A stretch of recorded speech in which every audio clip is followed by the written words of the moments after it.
Hello students, हमने ampere circuit law की application कर रहे हैं। एक एप्लीकेशन कर ली है।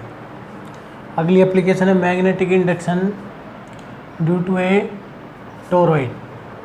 टोरॉइड जो होता है वो एक एंडलेस सोलेनोइड होता है। मतलब जो सोलेनोइड होता है ना, उसका तो एंड होता है, दो एंड्स होते हैं ऐसे। लेकिन हम इस सोलेनोइड को अगर क्लोज करके ऐसे मिला देते हैं तो टोरॉइड बन जाता है। तो इसके अंदर हमें मैग्नेटिक इंडक्शन निकालना होता है। तरीका वही रहेगा, एम्पियर सर्किट अलग है, लेकिन ये देखते हैं हम कि सोलेनोइड का जो मैग्नेटिक इंडक्शन हमने बताया था वो इस प्रकार होता है। उसकी मैग्नेटिक लाइन जो होती हैं वो ये होती हैं ऐसे। तो इसमें भी ऐसे ही रहेगा, क्योंकि हमने क्लोज कर दिया। तो इसमें करंट फ्लो होने से जो मैग्नेटिक लाइंस जो होंगी वो अंदर भी होंगी और बाहर भी होंगी, इनसाइड भी और आउटसाइड, यानी कि दोनों तरफ। जैसे सोलेनोइड के अंदर ऊपर और नीचे, इसके अंदर ये ऊपर और ये नीचे और ये बीच में। इसकी इनसाइड ये है इन सोलेनोइड, ये इनसाइड सोलेनोइड, ये आउटसाइड सोलेनोइड। तो यहाँ पर हमने मैग्नेटिक जो है इंडक्शन डिटरमाइन करना है, तो एम्पियर सर्किट लॉ का यूज़ करेंगे। मान लिया कि एक सोलेनोइड है, यानी कि टोरॉइड है।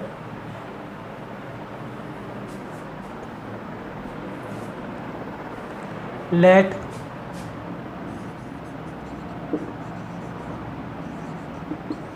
a toroid having n number of turns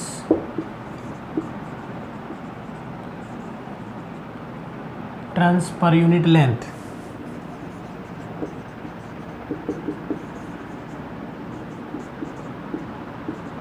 and I be the current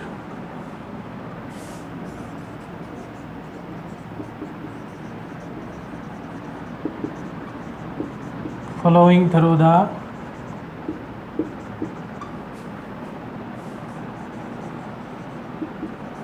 toroid. Toroid में से जो करंट फ्लो हो रहा है वो है आई, एन इसके नंबर ऑफ टर्न्स थे, तो हमने ऐसे इसमें कर दिया। अब हमने निकालना है एम्पियर सर्किट लॉ का यूज़ करना है इसमें। तो उसके लिए हम जो है इसके तीन पाथ बना लेते हैं। जैसे यहाँ बताया गया था कि तीन जो है मैग्नेटिक इंडक्शन इनसाइड भी होगा, आउटसाइड भी होगा। सोलेनोइड का एग्जांपल दे के जैसे बताया था कि मैग्नेटिक लाइन जो है यहाँ भी होंगी और ऐसे भी, यानी कि चारों तरफ होंगी। तो हम जो है इसमें तीन क्लोज पाथ डिटरमाइन करेंगे। करंट इसमें से फ्लो हो रहा है आई करंट फ्लो हो रहा है इसमें से। तो ये हमने तीन पाथ बना लिए। एक पाथ बना लिया हमने ऐसे, जो टोरॉइड के अंदर है, इन टोरॉइड, जिसका रेडियस होगा आर। एक बना लिया हमने इनसाइड टोरॉइड, और एक पाथ बना लिया हमने आउटसाइड टोरॉइड। इसको क्लोज भी दिखा सकते हैं, मतलब ये समझाने के लिए था कि करंट ऐसे फ्लो होगा। इसमें कोई ना कोई इंसुलेशन दे के, ये बीच में कोई छोटा सा कट बना के। लेकिन ये जो है टोरॉइड है, करंट आई फ्लो हो रहा है, तो इसके तीन पाथ, तीन क्लोज पाथ बना लिए मैग्नेटिक इंडक्शन के। टोरॉइड के अंदर, उसकी बॉडी के अंदर, उसके अंदर, उसके घेरे के अंदर, उसकी बॉडी में, आउटसाइड बॉडी मतलब उसके बाहर। तो जो अंदर वाला बिल्कुल इनर जो पाथ है उसका रेडियस हमने ले लिया R1। जो टोरॉइड के अंदर का जो पाथ है उसका रेडियस ले लिया हमने R, और जो बिल्कुल आउटसाइड पाथ है वो ले लिया हमने R2।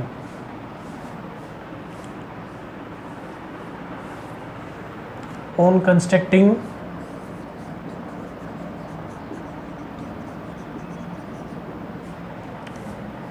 Three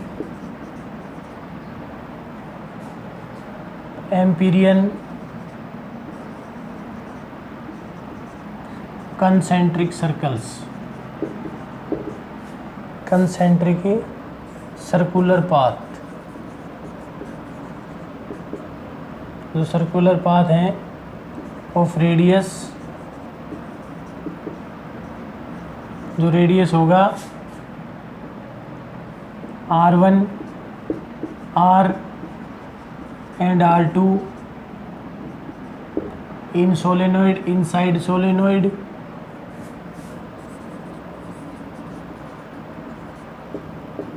in solenoid,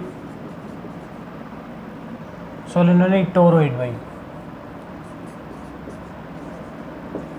in toroid, inside toroid, in toroid and outside toroid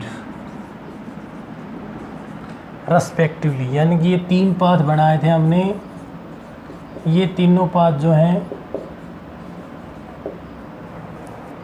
ये इनका रेडियस R1 है, एक का R है, एक का R2 है। जो R1 रेडियस का पाथ है वो सोलेनोइड टोरॉइड के अंदर है, R वाला टोरॉइड के इन उसकी बॉडी में है और ये आउटसाइड है। तो इनमें हमने एम्पियर सर्किट लॉ यूज़ करना है।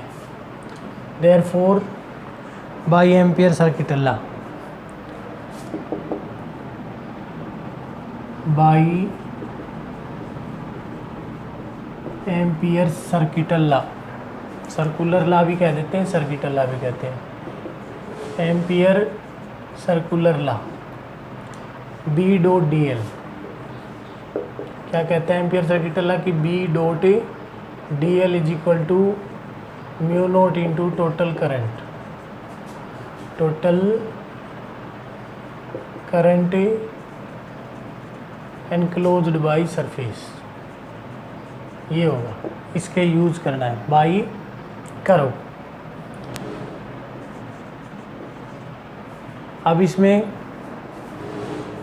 3 पाथ है तो तीनों का अलग अलग, यानी कि जो net B dot D l है वो हमारे पास ऐसे हो जाएगा। पहले पाथ के लिए R1 रेडियस वाले पाथ के लिए बी डॉट डी एल, और ये हो जाएगा हमारे पास 0, क्योंकि म्यू नोट इंटू 0। क्यों?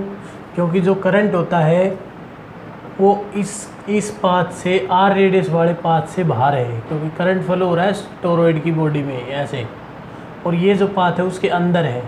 इसका मतलब क्लोज जो है current enclose by the surface, ये इसके अंदर है ही नहीं। ये जो मैग्नेटिक जो हमने कर्व बनाया है सारा करंट इसके बाहर है, मतलब ये कर्व यहाँ तक है, करंट हो रहा है यहाँ से फ्लो इसमें से, तो इसका मतलब इस क्लोज से बाहर है, तो 0 इंटू आई। ये पहला हो गया हमारे पास, ये तो एप्लीकेशन थी, ये फर्स्ट इक्वेशन होगी। दूसरा है R रेडियस वाले पाथ के लिए, उसके लिए बी डॉट डेल लेंगे तो ये आएगा म्यू नोट, इसमें आएगा ये जो सेकंड पाथ है ये करंट के अंदर आता है, क्योंकि करंट जो है अंदर से पास हो रहा है, इसकी बाउंड्री में से पास हो रहा है, ये पाथ इसके अंदर से पास हो रहा है ऐसे, तो इसका मतलब ये हुआ कि करंट जो है उसने पाथ को क्लोज कर रखा है। तो ये आ जाएगा हमारे पास म्यू नोट, और ये टोटल करंट निकालना है तो mu note total turns into current, एक टर्न का करंट।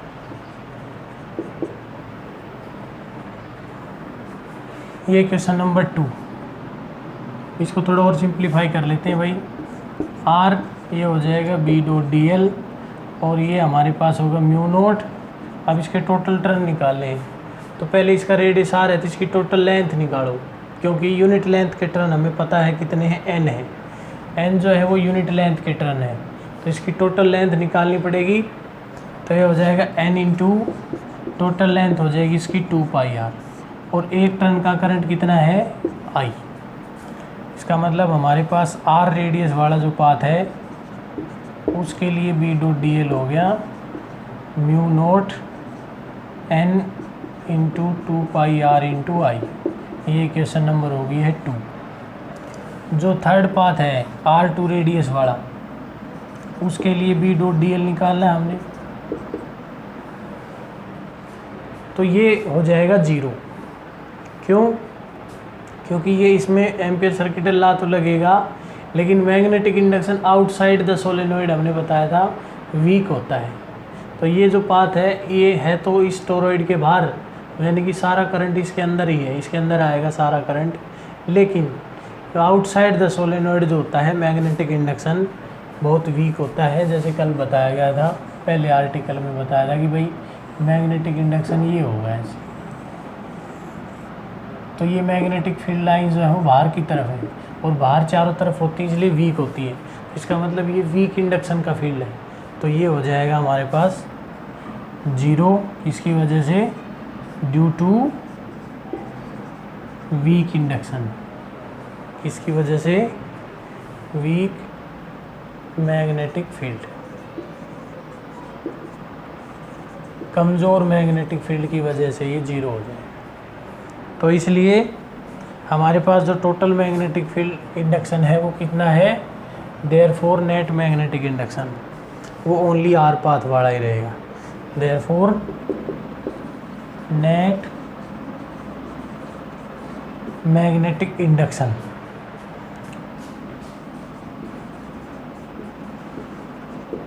तो वो हमारे पास आ जाएगा, सिर्फ आर पाथ वाले लेंगे, आर पाथ वाला, और ये हो जाएगा mu naught N I into 2 pi r. ये इक्वेशन नंबर 2 से इसको इंटीग्रेट करेंगे, बाकी 0 हो गया हमारे पास।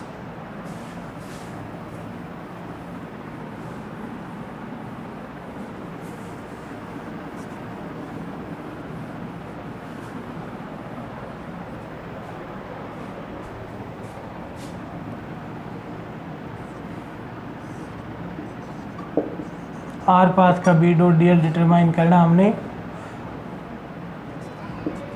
तो उस पाथ के लिए था mu naught N I into 2 pi are. अब बी को हम बाहर निकालते हैं, बी डी एल बन जाएगा क्योंकि, तो ये बी और डी एल, और ये बन जाएगा हमारे पास mu naught N I into 2 pi are. अब ये आर रेडियस वाले पाथ का इंटीग्रेशन है डी एल, तो इसका मतलब ये डी एल करके 2 पाई आर बन जाता है। तो b into 2 pi r is equal to mu naught N I into 2 pi r. 2 pi r से 2 पाई आर कैंसिल हो जाएगा, तो मैग्नेटिक इंडक्शन हो जाएगा म्यू नोट एन आई। ये है magnetic induction of a close curve, toroid, solenoid की तरह। अब एक फिजिकल क्वांटिटी होती है magnetising field intensity, magnetising field intensity. जो बी होता है वो होता है मैग्नेटिक इंडक्शन, यानी कि मीडियम में कितनी मैग्नेटिक लाइंस पास हुई हैं, और पास करने वाली जो मैग्नेट है वो कितनी लाइंस उसने जो है वो अपने में से इमिट की है, यानी कि कितनी मैग्नेटिक लाइंस कोई भी जो मैग्नेटिक सोर्स है उस मीडियम में से पास करवा सकता है। इंडक्शन का मतलब है कितनी उसमें से पास हो सकती है, और इंटेंसिटी फील्ड मैग्नेटाइजिंग इंटेंसिटी का मतलब है कितनी मैग्नेटिक लाइन पास करवाई जा सकती हैं। जैसे कि एक टीचर जो है वो एक लेक्चर में अगर वो 100 बातें बता सकता है तो ये टीचर है, मैग्नेटाइजिंग फील्ड इंटेंसिटी जो है वो 100 बातें 100 है। लेकिन कोई बच्चा उनमें से कितनी एक्वायर कर सकता है, 60 कर सकता है, 30 कर सकता है, 90 कर सकता है, 80 कर सकता है, ये डिपेंड करता है स्टूडेंट के ऊपर। तो वो जो जितनी बातें वो सीख सकता है वो होता है मैग्नेटिक इंडक्शन, और जितनी बातें टीचर बता सकता है वो होता है मैग्नेटाइजिंग फील्ड इंटेंसिटी। तो जो B उसको H से डिनोट किया जाता है, तो H और B का ये रिलेशन होता है कि B is equal to mu naught H, यानी कि परमिटिविटी ये वैक्यूम के लिए है, और मीडियम होता तो हो जाता हमारे पास ये म्यू नोट H और म्यू H हो जाता, यानी कि ये मीडियम की परमिटिविटी है, ये वैक्यूम की मैग्नेटिक परमिबिलिटी ये मीडियम की है, ये मीडियम की, ये वैक्यूम की। तो यहाँ से और यहाँ से जब इसको हम मैच करते, क्योंकि यहाँ पे हमने वैक्यूम लिया था, तो इसलिए B की जो है B is equal to mu naught N I, और B is equal to mu naught H से जब हम इसको कंपेयर करते हैं तो हमारे पास म्यू नोट से म्यू नोट कैंसिल हो जाता है, H की वैल्यू ये होती है N इंटू आई। ये रिलेशन कई बार काम आ जाता है। अगर इस सोलेनॉइड के अंदर या टोरॉइड के अंदर कोई ऐसा मीडियम भर दें हम, वैक्यूम की बजाय उसके अंदर कोई रोड इंसर्ट कर दे, जैसे कि ये कर दें हम ऐसे, ये इसमें एक रोड इंसर्ट कर दी ये, तो इसकी मैग्नेटिक परमिटिविटी, मैग्नेटिक स्ट्रेंथ के ऊपर क्या फ़र्क पड़ेगा। तो उसके लिए B की जगह म्यू नोट एन आई की जगह हम म्यू H कर देंगे, म्यू एन आई कर देते हैं, यानी कि I बढ़ाने से मैग्नेटिक फील्ड बढ़ता है, N बढ़ाने से बढ़ता है, तो म्यू मैग्नेटिक परमेबिलिटी अगर बढ़ेगी तो भी बढ़ जाता है, तो मैग्नेटिक परमेबिलिटी ज़्यादा ही होती है, इसलिए अगर कोई रोड इंसर्ट की जाती है तो इसकी मैग्नेटिक स्ट्रेंथ जो है वो इंक्रीज़ हो जाती है। और अगर रिलेटिव परमिटिविटी की टर्म में बात करें तो जो रिलेटिव परमिटिविटी होती है वो mu by mu H mu naught होती है। इसका मतलब ये हुआ कि म्यू नोट हो जाएगा हमारे पास म्यू की वैल्यू हो जाएगी म्यू नोट म्यू आर के बराबर। यहाँ से रिलेटिव परमेबिलिटी या डाइलेक्ट्रिक कांस्टेंट ये होता है म्यू बाई म्यू नोट, यानी कि वैक्यूम मीडियम की परमेबिलिटी टू द वैक्यूम। तो यहाँ से मीडियम वाली हमारे पास ये आ जाएगी, तो इसलिए हम इसको बी को ऐसे भी लिख सकते हैं अगर मीडियम के अंदर रख दिया हमने, तो mu naught mu R into N आई।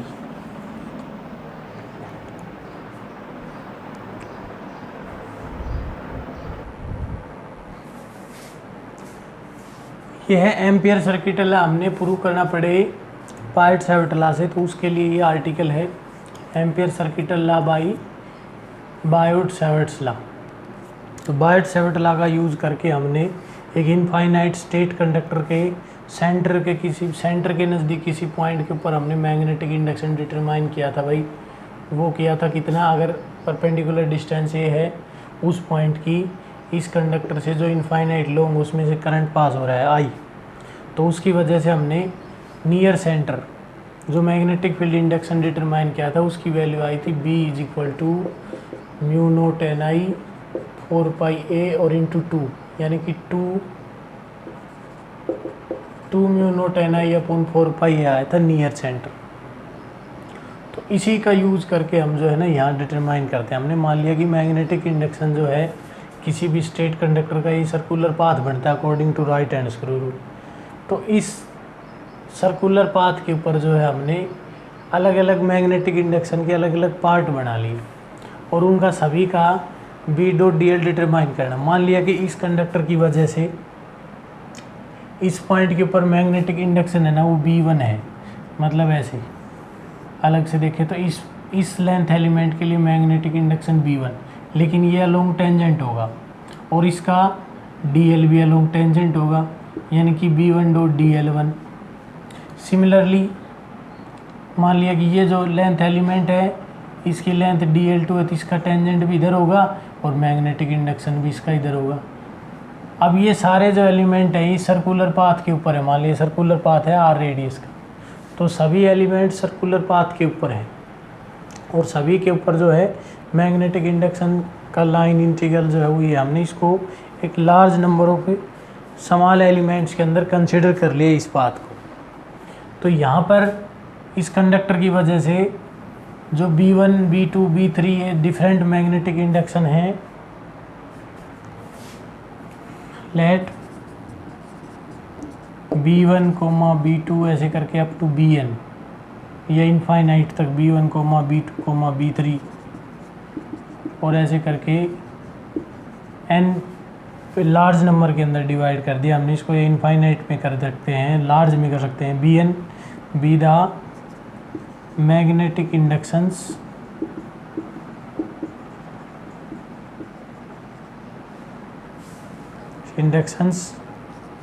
Eight close path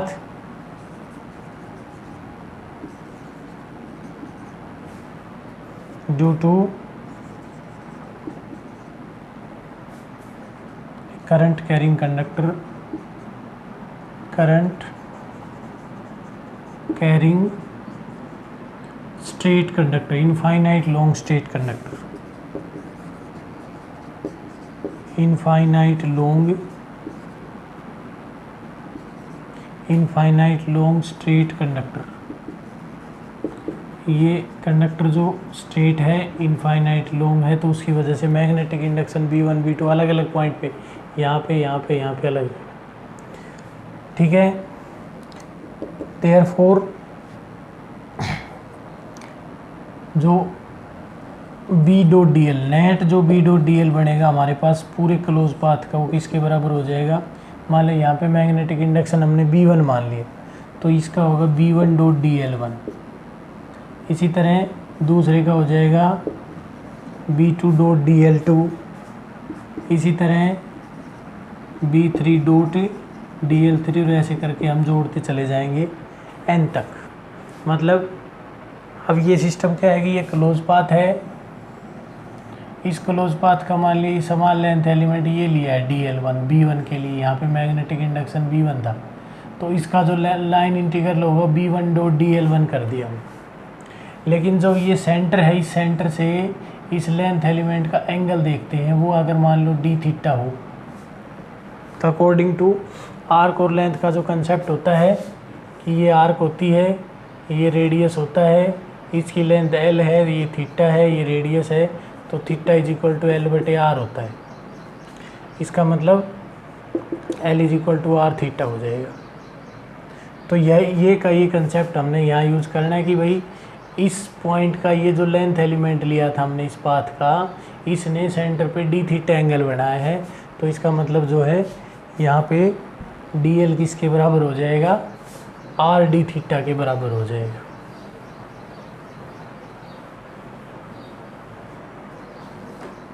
D L जो है वो किसके बराबर हो जाएगा, are D theta.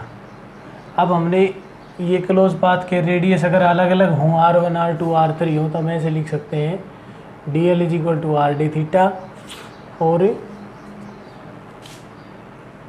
D theta जैसे थीटा 1 लेते हैं तो ये हो जाएगा dl1 बाई r1, या इस फार्मूले के अकॉर्डिंग पहले का, इस एलिमेंट का।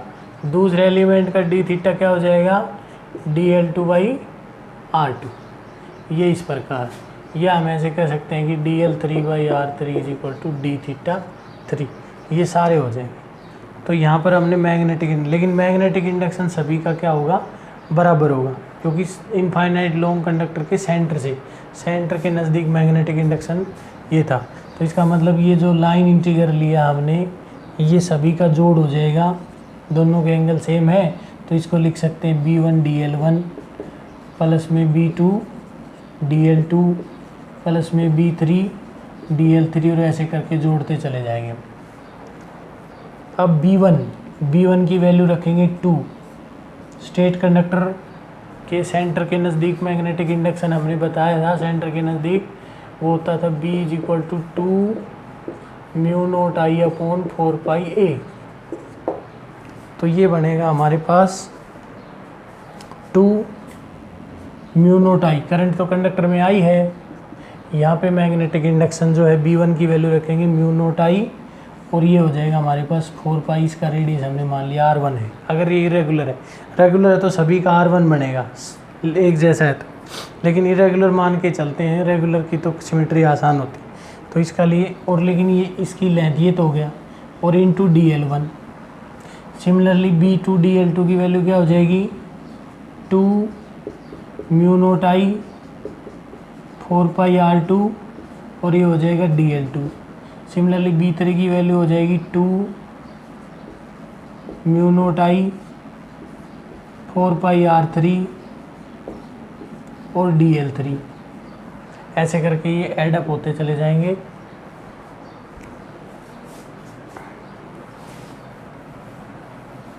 अब नेट मैग्नेटिक इंडक्शन डिटरमाइन करना बिल्कुल सिंपल है। ये net B dot D L, ये चल रहा था हमारे पास बी डॉट डी एल उस क्लोज पाथ का, और ये सभी का जोड़। तो यहाँ पे हम ऐसे लिख सकते हैं 2 mu naught I upon 4 pi, और इसको लिखा जा सकता है dl1 बाई r1 ऐसे। फिर 2 mu naught I upon 4 pi r2, ये हो जाएगा dl2 अपॉन r2। सिमिलरली ऐसे करके ये जोड़ते चले जाएंगे हम। तो ये बी डॉट डी एल है, ये आ जाएगा 2 mu naught I upon 4 pi.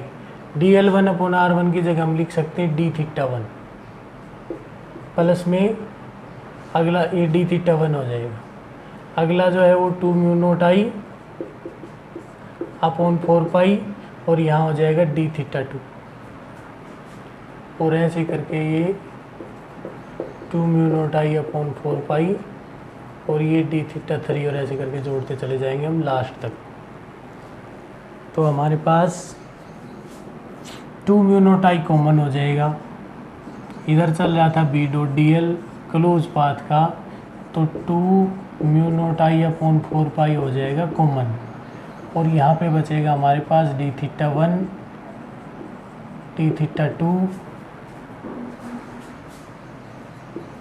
D theta 3 और ऐसे करके ऐड होते चले जाएंगे। तो सभी एंगल जब ये थोड़े सारे एंगल जब हम एक रिंग के अंदर जोड़ते हैं, सारे एंगल्स को थोड़ा एंगल करके जोड़ेंगे तो टोटल एंगल कितना बनता है 2 पाई का, 360 का। तो इसका मतलब हमारे पास ये B dot D L close path का इंटीग्रेशन, और ये हमारे पास आया था लाइन इंटीग्रल, मतलब 2 mu not I upon 4 pi और इंटू ये 2 पाई। तो यहाँ से पाई कैंसिल, 2 2 4 कैंसिल। तो बी डॉट डी एल हमारे पास जो आया है क्लोज पाथ का जो मैग्नेटिक इंडक्शन का जो लाइन इंटीग्रल आया था वो हो गया म्यू नॉट आई, और ये प्रूव हो गया एम्पियर सर्किट लॉ।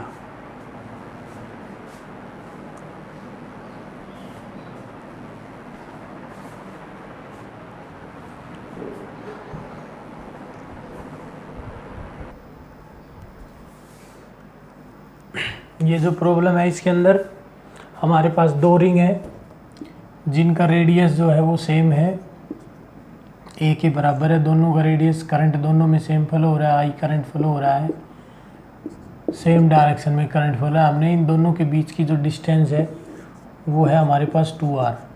हमने मैग्नेटिक इंडक्शन डिटरमाइन करना है, यहाँ पे बीच में कितना होगा मैग्नेटिक इंडक्शन, या 2r की बजाय और कोई डिस्टेंस भी हो सकती है, लेकिन अब फिलहाल बीच के अंदर तो इसमें कुछ भी नहीं होता है। हमने एक तो फार्मूले जो किए थे आर्टिकल के वो ध्यान होने चाहिए कि लास्ट रिजल्ट क्या होता है उसका, वो कंसेप्ट क्लियर है, डायरेक्शन का कंसेप्ट क्लियर है। तो ये न्यूमेरिकल्स बहुत सिंपल होते हैं, बार्ट सर्किट ला के एम्पियर सर्किट ला के कोई प्रॉब्लम नहीं होती। तो इसमें क्या है भाई, हमारे पास ये 2 रिंग है तो ये पॉइंट बीच में है, तो सबसे पहले तो हम राइट हैंड स्क्रू रूल लगा के इसकी डायरेक्शन देखेंगे, फिर लगाएंगे आर्टिकल कौन सा यूज़ होगा। अब क्योंकि ये इनके सेंटर से, ये इनकी एक्सियल लाइन के ऊपर ये पॉइंट, तो इसका मतलब मैग्नेटिक इंडक्शन का जो फार्मूला है वो ये होना चाहिए हमारे पास म्यू नॉट आई, और ये आ जाएगा यहाँ पे 4 पाई और A square plus R square whole raise to power 3/2, और यहाँ पे जो है उसका इंटीग्रेशन आया था 2 पाई ए, ऐसे ए स्क्वायर। ये था, ये रिजल्ट था हमारे पास एक्सियल लाइन वाला, ये इस आर्टिकल का रिजल्ट है हमारे पास। तो इसलिए ये फार्मूला इसमें यूज होगा। सिमिलरली ये प्रॉब्लम है, इसमें ये दोनों रिंग जो है पैरेलल हैं, इसके अंदर ये एक दूसरे के परपेंडिकुलर है, एक मतलब ऐसे है तो दूसरी ऐसे है ऐसे, तो इसका मतलब दोनों की एक्सिस अलग अलग है। अब यहाँ पे मैग्नेटिक इंडक्शन डिटरमाइन करना है तो फार्मूला तो ये यूज़ होगा, लेकिन यहाँ पर हमने यूज़ करेंगे इन दोनों का direction according to right hand screw rule use करनी हमने। जैसे कि ये रिंग है, इसमें करंट क्लॉकवाइज फ्लो हो रहा है ऐसे, तो इसका मतलब ये हुआ कि ये रिंग को हम ऐसे करते हैं, यानी कि ये इस पेपर के अंदर ऐसे दिखाई दे रही है, लेकिन ये रिंग जो है वो इस टाइप में है, इस टाइप में है, ऐसे प्लेन में है, तो इसका मैग्नेटिक इंडक्शन इधर होगा, मतलब इसकी मैग्नेटिक लाइन जो है ना इस पॉइंट से पास होके ऐसे आएंगे, ऐसे। तो इस यहाँ पर इस रिंग की वजह से मैग्नेटिक इंडक्शन इस डायरेक्शन में होगा। सिमिलरली ये जो रिंग है इसमें भी क्लॉकवाइज करंट है, तो इसके अंदर इसकी मैग्नेटिक लाइंस जो है इसमें से पास होके ऐसे आएंगी, अंदर से बाहर की तरफ ऐसे।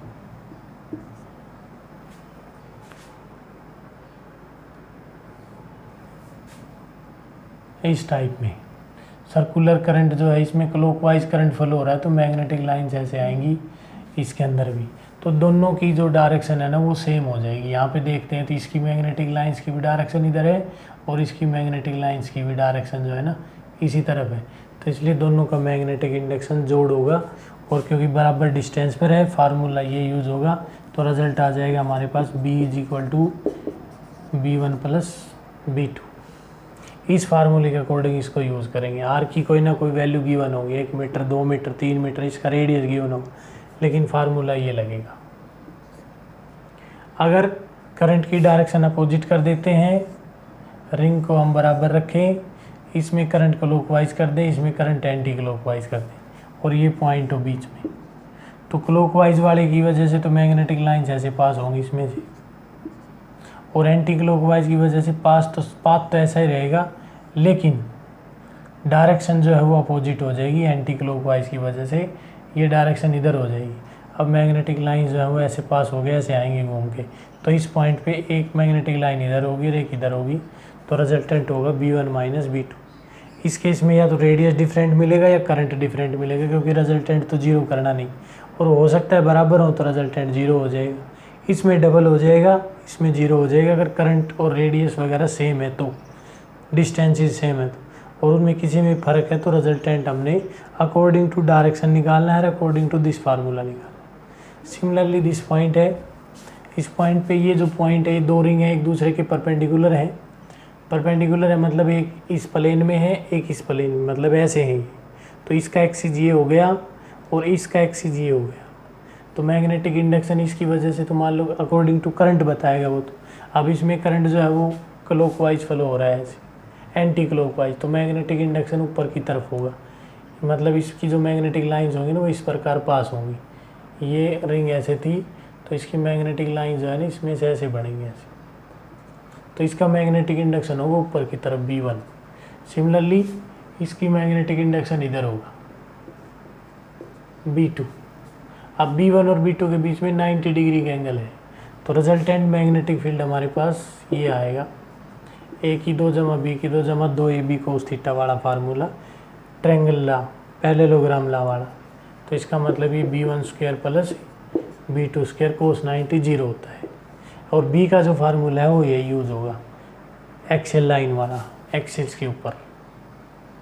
ठीक है, ये R में और A में कोई ना कोई रिलेशन गिवन होगा, या तो R very very greater than A होगी, हो सकता है ये कंडीशन भी हो जाए, मतलब R की तो वैल्यू दे दे 5 मीटर या 3 मीटर, और A की वैल्यू दे दे 2 सेंटीमीटर। तो 3 मीटर और 2 सेंटीमीटर में काफ़ी डिफरेंस है, तो इसलिए हम 3 के कंपैरिजन में 2 सेंटीमीटर को नेगलेक्ट कर सकते हैं।